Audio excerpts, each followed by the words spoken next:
Shop Talk are delighted to welcome Abigail Freeman from the company We Are Pop-Up.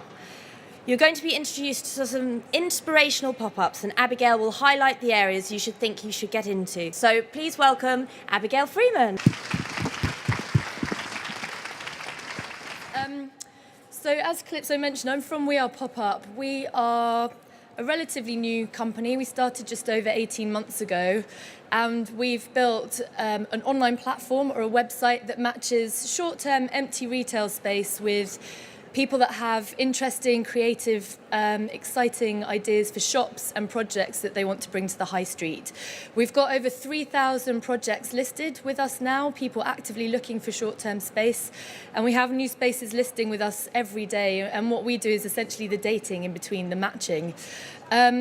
In the last year, we've placed over 150 projects in space, so that's almost one every other day. And as we've gone along, we've seen some really exciting, inspiring projects, and I wanted to share some of those with you today. Some are ours, some are just other things that I've seen from around the world that have inspired us. And I wanted to share some sort of top tips on how we see that designer makers and creatives are using pop-ups to break into new markets and test and grow their business.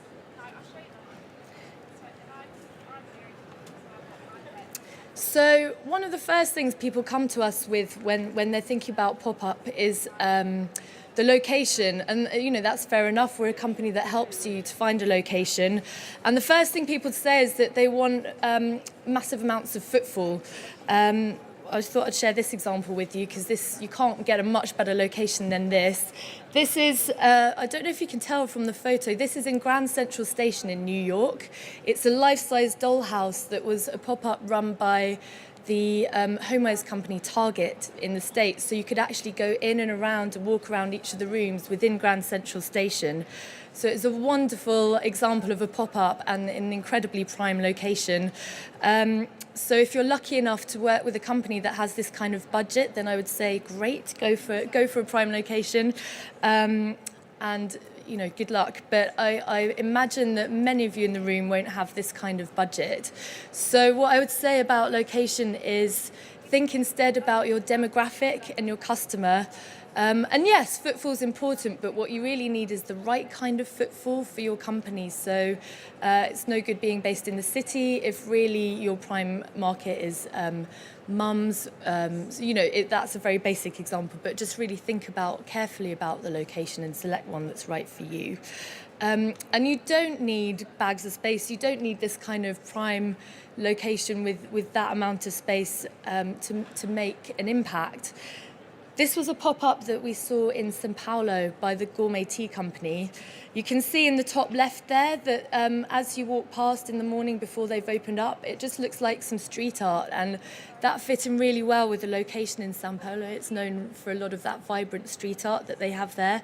But actually, then you can see them folding out the pop-up, and it becomes this beautiful little kiosk where they were selling tea. They sell beautiful organic teas and all of the paraphernalia that goes with it. So it's really in keeping with their brand. They've stuck with the colours that are the vibrant brand colours, and they've made a brilliant use of a tiny space to really catch the interest of passers-by and make them stop and linger and spend time with their products. So I really love this example. I think it's a good one. I'm just very interested actually to know who's in the room. Can I have a show of hands? How many of you are actually exhibiting here at Pulse? And how many of you are wholesaling, already selling? How many have your own product line and maybe selling that online? And how many of you are buyers? Okay, interesting mix. It's interesting to see there's quite a chunk of you who are selling online. We see that online segment where people are coming offline for short amounts of time through the year is a really growing segment for us, and we're very interested to see how that evolves, especially with all the new technologies coming out and the way that people are using their mobile devices sort of in-store to browse and then shop online, and that sort of online to offline integration. I wanted to share this example with you, though, because this is an interesting case. This is someone who we work with closely. He's called Daniel. He used to work at Burberry in the menswear fashion department. And as he went about his Burberry day-to-day life, he'd come across lots of menswear fashion designers who were designing in the UK and didn't have a platform for their products. So what Daniel did was he curated some ranges from these menswear accessory and fashion textile designers and provided a platform for them to sell their products. And he wanted to run an online store. He had no interest in running retail really as a permanent thing, but he decided to run this pop-up in Covent Garden just to really get out there and test the product ranges that he thought would work, but he really wanted to see if his sort of intuitions were right. So he made this shop. You can see it's pretty lo-fi. He didn't spend much on, it's IKEA furniture. He spent 50 quid on some scaffolding to do the rails. And he ran it himself. Every day he opened up, he ran the shop by himself so that he could get to speak to the customers, see them interacting with the product and see how they responded to the different product ranges. So I would say to you, don't underestimate the power of that. Those of you that do have a stand here, yes, you get to speak to your buyer, but speaking again to the customer who's going to buy, in the shop, that's a different experience again. So if you're going to go ahead and run a pop-up, get out there, get on the shop floor, watch how people interact with your product ranges, chat to them, ask them questions, see how they feel about it, and don't be shy, because that's one of the brilliant ways that you can use pop-up, is to really just get out there and meet the people that are interested in your brand. This is another example. This is a company that we work with we place them into Box Park. They're called Fidgety to Finch, and they make beautiful laser cut jewellery and accessories and little quirky products for the home. Two young girls straight out of fashion school, and again, a really lo-fi shop. They didn't spend hardly anything on the fit out. You can just see how they've hung the products on wire and sort of hammered nails into the wall, very, very lo-fi. But what they did brilliantly with their pop-up was the marketing and the launch event. You can see on the bottom right there, the invite. They made a beautiful invite. And I would say to you, if you're going to do a pop-up, you're only there for a short amount of time. So really give a lot of thought into who you're going to get into the store and how you're going to get them there. Maybe create a beautiful invitation that you're going to mail out that people want to have on their desk and want to touch and feel. A lot of you are involved in printing, and I've seen some beautiful cards out there today. So, really give that some thought. Why will people come to your pop-up? Especially if you're going to do a launch event. Would you go to your event? Is it going to be fun and exciting? Would you give up your Friday night or your Thursday night to go to your launch event? Really give it some thought and think about what sets you out from the crowd. What's the story behind your product, and why is it unique? Why will it pick up the attention and the imagination of the press? I know there's going to be a session later this afternoon with a lot more detail on that. So if you're around, maybe go and hear a bit more about that from the expert. But I would say, think about the fact that you're only there for short term. How are you going to grab the public's attention? How are you going to grab the attention of your buyers, your press, your consumers? Fidgety to Finch, after their Box Park pop-up, they've now been bought by Urban Outfitters, so they're selling into Urban Outfitters. They're selling on ASOS, and they've recently supplied the jewellery to a new film coming out. It's the sister film of The Matrix, where, I don't know if you know Mila Kunis, the actress, but they're supplying all of her jewellery off the back of the attention that they got from their pop-up in Box Park. So we see real examples of how it actually does work, and if you do it well, it doesn't need mega bucks. It just needs you to think carefully about what your objectives are and how you're going to get there.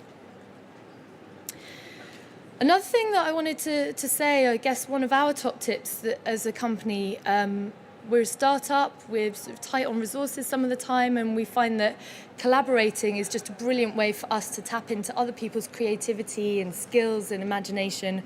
And in our pop-up community, we see that working brilliantly as well. This is a pop-up that we had in Berlin. Last month, we took 8 UK fashion brands to Berlin and helped them crack into the German market. And these guys, they really wanted to pop up, but they couldn't afford the rent by themselves. So they came together.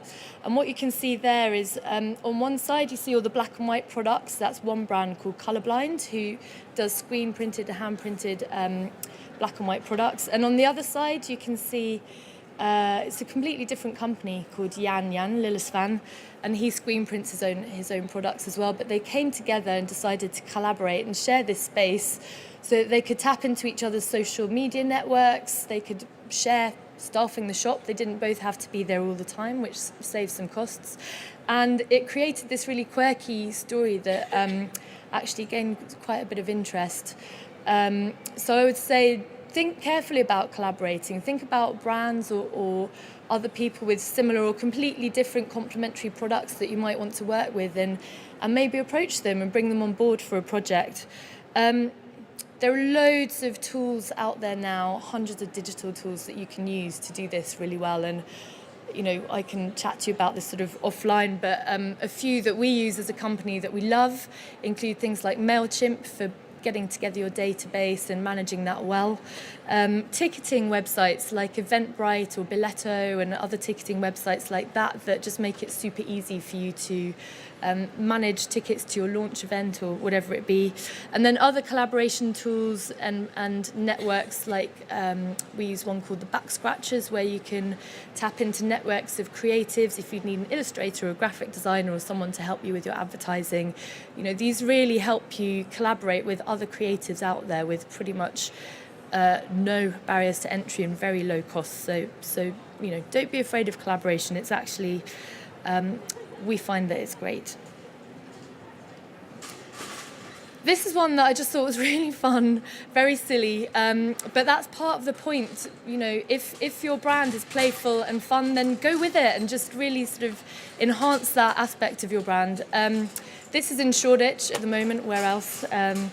It's a juice bar, so you come, you spin a wheel, and then depending on what you win in the lottery, a hand pops out of the wall and supplies you with this fresh juice that's just been made just for you.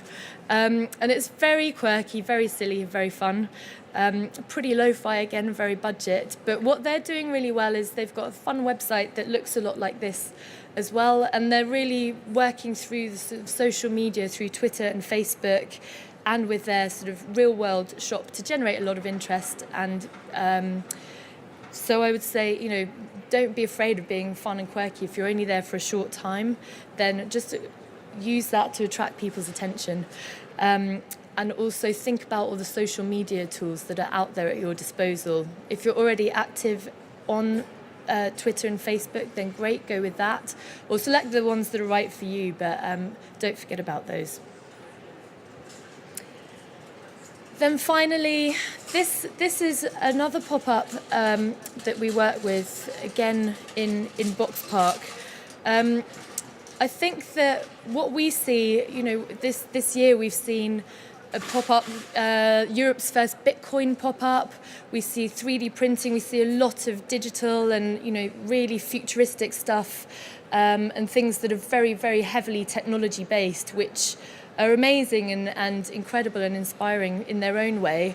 But I think for so many of you, where the craft that's gone into your products and that sort of artisan aspect of what you do is sort of integral to your brand, then don't forget about that. And I think that's a brilliant way of sort of engaging with your audience and really, inspiring hearts and minds.